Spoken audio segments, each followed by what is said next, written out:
Em 1959, quando Fidel Castro anunciou ao mundo que sua revolução era comunista, passou a ser apoiado por Moscou.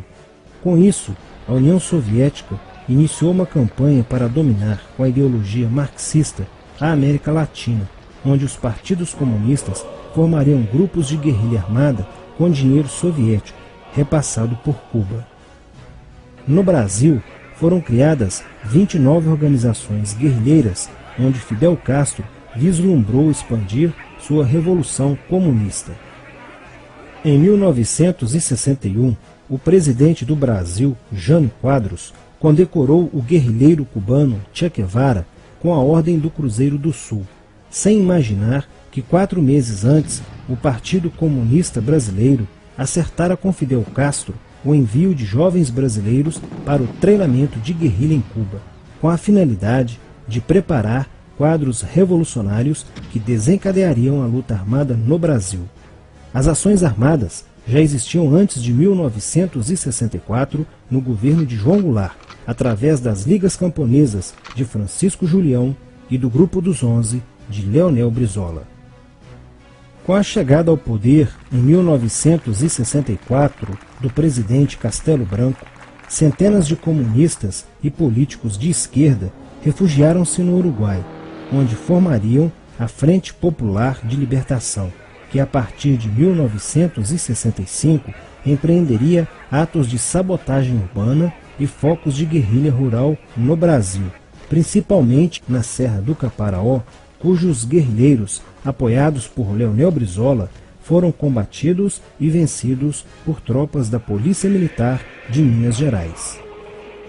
Em 1966, a esquerda brasileira, decidida a tomar o poder à força e em curto prazo, passou a adotar táticas terroristas como as que foram usadas pelo grupo guerrilheiro Ação Popular, que ao explodir uma bomba no saguão do Aeroporto Internacional de Guararapes, em Recife, matou o jornalista Edson Regis de Carvalho e o almirante Nelson Gomes Fernandes.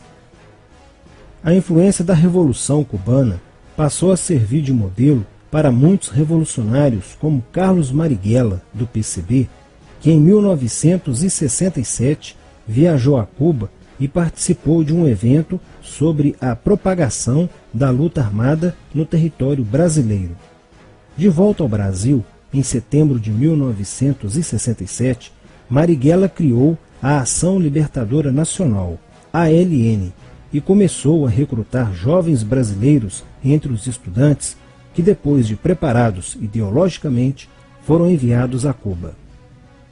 Em 1968, com a chegada ao Brasil do primeiro contingente da ALN de guerrilheiros formados em Cuba, entrou em cena Carlos Lamarca, capitão do Exército e militante da Vanguarda Popular Revolucionária, VPR, que se uniu a Marighella e em janeiro de 1969 explodiu 50 quilos de dinamite no QG do 2º Exército, matando na explosão o soldado do Exército Mário Cosel Filho e ferindo 6 militares. E ainda, na cidade de São Paulo, os guerrilheiros avançaram com um veículo roubado e abordaram o capitão Chandler, do Exército dos Estados Unidos, que se encontrava no interior de um automóvel quando saía de sua residência. Chandler foi morto por uma rajada de metralhadora em frente da esposa e do filho de 9 anos. O Comando de Libertação Nacional, Colina, criado em Belo Horizonte no ano de 1968, executou na capital mineira vários assaltos a agências bancárias e atentados à bomba. Os guerrilheiros se reuniam durante as sessões de cinema no Cine Acaiaca, localizado na área central de Belo Horizonte, para planejarem as ações de terror e guerrilha. A situação estava ficando caótica no país.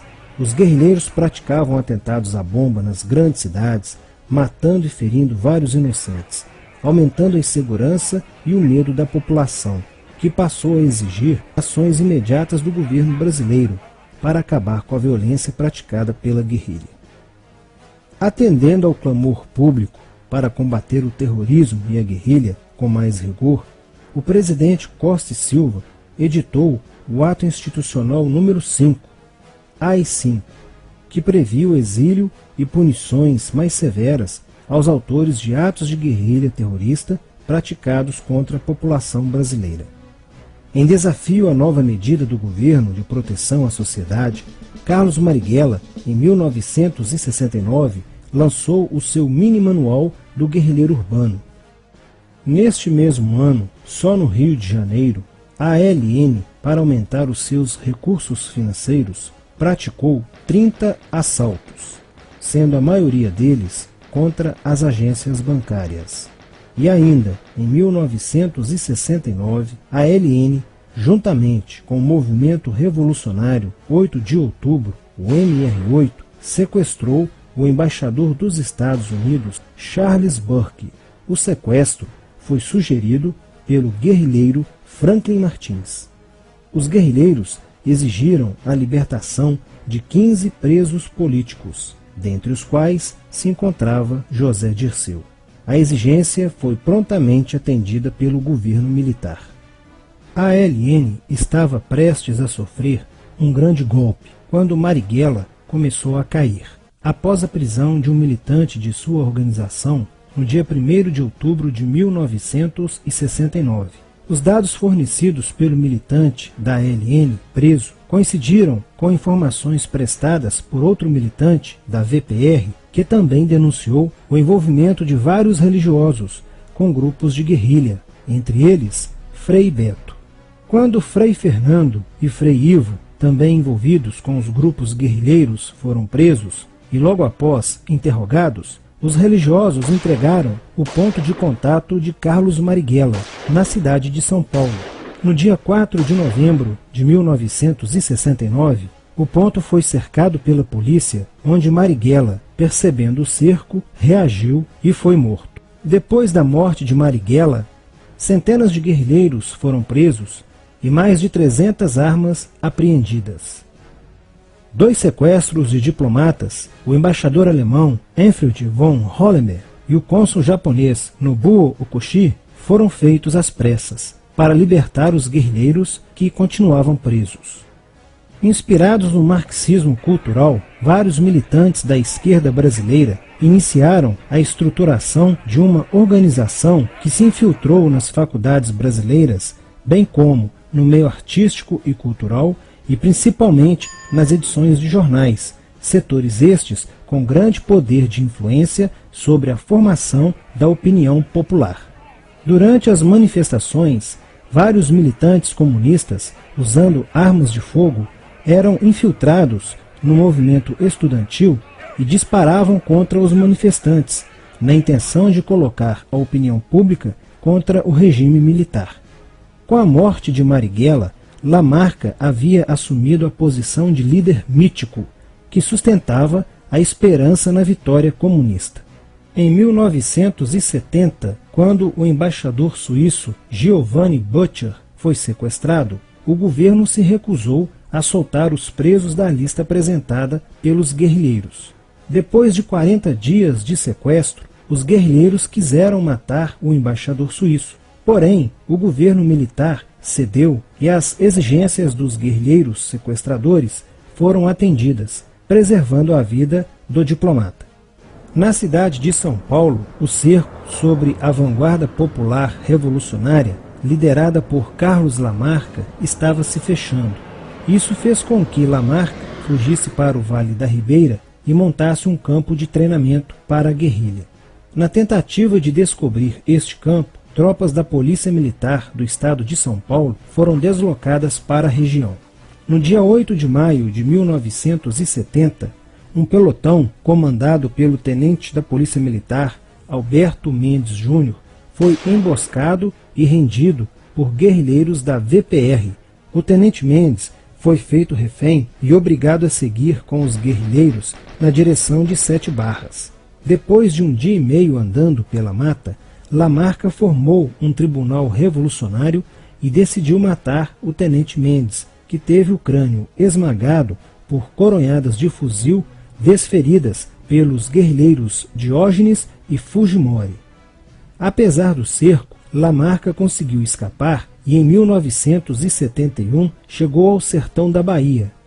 Depoimentos de guerrilheiros presos em Salvador levaram o exército ao esconderijo de Lamarca, que, estando armado de metralhadora, reagiu à prisão e foi morto. Após a morte de Lamarca, o número de militantes presos era bem maior que o número de guerrilheiros em ação no Brasil. Os guerrilheiros, percebendo que o cerco estava se fechando, passaram a sequestrar aviões comerciais e obrigar o piloto a desviar para outro país, onde pudessem se exilar. 4 desses aviões foram desviados para Cuba. Os guerrilheiros comunistas estavam perdendo a guerra. Os militantes que abandonavam as armas eram acusados de traição nos tribunais vermelhos e executados pelos próprios companheiros, em atos de justiçamento. Já no início de 1971, o PCdoB conduzia o trabalho de campo na região do Araguaia, na divisa entre os estados de Goiás, Pará e Maranhão, com a missão de implantar um núcleo guerrilheiro que tinha por objetivo fomentar uma revolução socialista, onde centenas de guerrilheiros já haviam se estabelecido há pelo menos 6 anos. No início de abril de 1972, o presidente Médici enviou à região do Araguaia equipes especializadas em inteligência que, da busca do conhecimento sobre a atividade clandestina, logo efetuaram as primeiras prisões, entre elas a de José Genuíno, primeiro guerrilheiro preso no Araguaia. Logo após, o exército sofreu as suas primeiras baixas, ao ter um grupamento emboscado por elementos liderados por Oswaldo Orlando da Costa, conhecido por Oswaldão. Isso fez com que o exército passasse a empregar tropas convencionais que cercaram toda a região do Araguaia. Com a derrota cada vez mais próxima e com o total abandono logístico do PCdoB, ao qual os guerrilheiros foram relegados, sem armas, comida e remédios, vários militantes da guerrilha, encurralados, quiseram se entregar, mas foram mortos pelos próprios companheiros em atos de justiçamento. Após a morte de Oswaldão e o desmantelamento do comando militar da guerrilha, o cerco do exército se fechou sobre os rebeldes e vários guerrilheiros foram presos.